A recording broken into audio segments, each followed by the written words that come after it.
AP CM Chandrababu ఇవాళ నెల్లూరు జిల్లాలో పర్యటించనున్నారు. ఆయనతో పాటు కేంద్ర మంత్రులు, సింగపూర్ మంత్రి ఈశ్వరన్ కూడా జిల్లాకు వెళ్తున్నారు. ఈ టూర్లో పలు అభివృద్ధి కార్యక్రమాల్లో పాల్గొంటారు. నెల్లూరు జిల్లా పర్యటనకు వస్తున్న సీఎం చంద్రబాబు ఉదయం 9:30 హెలికాప్టర్ ద్వారా స్థానిక పోలీస్ పరేడ్ గ్రౌండ్ కు చేరుకుంటారు. అక్కడ నుంచి నేరుగా కోవూరు ఎమ్మెల్యే పోలంరెడ్డి శ్రీనివాసరెడ్డి ఇంటికి వెళతారు. ఈ నెల 19న వివాహమైన ఆయన కుమార్తె దివ్య, అల్లుడు వరుణ్లను ఆశీర్వదిస్తారు. తిరిగి పోలీస్ మైదానానికి చేరుకుని అక్కడి నుంచి హెలికాప్టర్లో ముత్తుకూరు మండలంలోని థర్మల్ కేంద్రాల ప్రారంభోత్సవాలకు బయలుదేరతారు.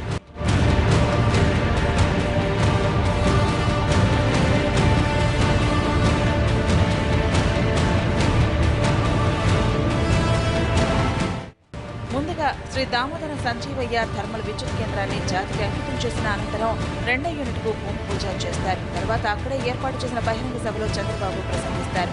అక్కడి నుంచి సేమ్కాస్ గాయత్రి పవర్ ప్లాంట్ ను ప్రారంభిస్తారు. ఈ కార్యక్రమంలో కేంద్ర మంత్రులు వెంకయ్యనాయుడు, పీయూష్ గోయల్, ప్రకాష్ జవదేకర్, సుజనా చౌదరి, సింగపూర్ మంత్రి ఈశ్వరన్ పాల్గొంటారు.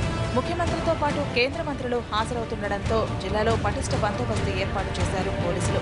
ఇద్దరు అదనపు ఎస్పీలతో పాటు 4 డీఎస్పీలు, 28 మంది సీఐలు, 91 మంది ఎస్ఐలు, 190 మంది ఏఎస్ఐలతో పాటు దాదాపు 700 మంది కానిస్టేబుళ్లు, 4 ప్రత్యేక పార్టీలు ఈ బందోబస్తులో పాల్గొననున్నాయి.